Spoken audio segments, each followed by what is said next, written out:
सुबह का समय था। जंगल में हल्की हल्की ठंडी हवा चल रही थी। पेड़ों पर बैठे पंछी चहचहा रहे थे, लेकिन एक पेड़ के नीचे टिट्टू तोता अभी भी खर्राटे मार रहा था। अरे टिट्टू तोते, उठ भी जा, सूरज सिर पर आ गया है। पास ही रहने वाला चीकू गिलहरी बोला। टिट्टू तोता अंगड़ाई लेते हुए बोला, अरे चीकू गिलहरी, तू तो सुबह सुबह ही काम में लग जाता है, थोड़ा आराम भी किया कर।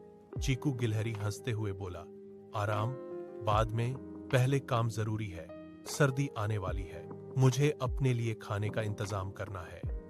लेकिन टिट्टू तोते को इन बातों से कोई फर्क नहीं पड़ता था। वह पूरे दिन इधर उधर घूमता, गाने गाता और दूसरों का मजाक उड़ाता। एक दिन चीकू गिलहरी मेहनत से मेवे इकट्ठा कर रहा था। टिट्टू तोता आया और बोला, क्या फायदा इतनी मेहनत का, देखना मैं बिना मेहनत के भी मजे में रहूंगा। चीकू गिलहरी ने शांत स्वर में कहा, समय आने पर समझ आ जाएगा। दिन बीतते गए, धीरे धीरे मौसम बदलने लगा, ठंडी हवाएं चलने लगी, अब खाने की कमी होने लगी। टिट्टू तोता परेशान हो गया। अरे ये क्या, अब तो खाने को कुछ मिल ही नहीं रहा, वह घबराते हुए बोला। उसे याद आया कि चीकू गिलहरी ने कितनी मेहनत की थी। वह तुरंत चीकू के घर पहुंचा।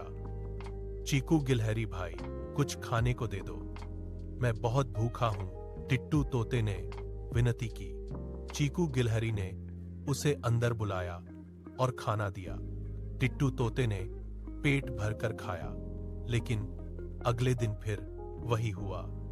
टिट्टू तोता फिर आ गया। अब चीकू गिलहरी समझ गया कि टिट्टू तोता अपनी आदत नहीं बदल रहा। चीकू गिलहरी ने एक योजना बनाई। अगले दिन जब टिट्टू तोता आया तो चीकू गिलहरी बोला, ठीक है, मैं तुम्हें रोज खाना दूंगा, लेकिन एक शर्त है। क्या शर्त? टिट्टू तोते ने पूछा। तुम्हें मेरे साथ काम करना होगा, चीकू गिलहरी ने कहा। टिट्टू तोता थोड़ा घबराया, लेकिन भूख के कारण मान गया। पहले दिन चीकू गिलहरी ने उसे छोटे छोटे काम दिए, मेवे उठाना, उन्हें साफ करना। टिट्टू तोते को बहुत आलस आ रहा था, लेकिन उसने काम किया। धीरे धीरे उसे समझ आने लगा कि मेहनत करना इतना मुश्किल भी नहीं है।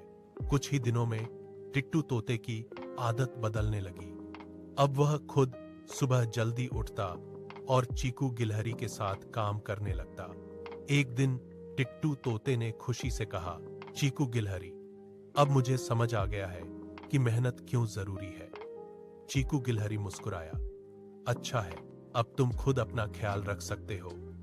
टिट्टू तोते ने मेहनत करके अपना छोटा सा भंडार भी बना लिया। अब वह दूसरों पर निर्भर नहीं था। कुछ दिनों बाद जंगल में एक बड़ा तूफान आया। कई जानवरों का खाना खराब हो गया। इस बार टिट्टू तोते ने मदद का हाथ बढ़ाया। जिसे भी जरूरत हो मेरे पास आ सकता है, टिट्टू तोते ने कहा। सब हैरान थे। जो टिट्टू तोता पहले आलसी था, वही अब सबसे मददगार बन गया था। चीकू गिलहरी ने गर्व से कहा, देखा, मेहनत इंसान को बदल देती है। टिट्टू तोता मुस्कुराते हुए बोला, और सही दोस्त रास्ता दिखा देता है। सीख, आलस इंसान को कमजोर बनाता है, जबकि मेहनत उसे आत्मनिर्भर और मजबूत बनाती है।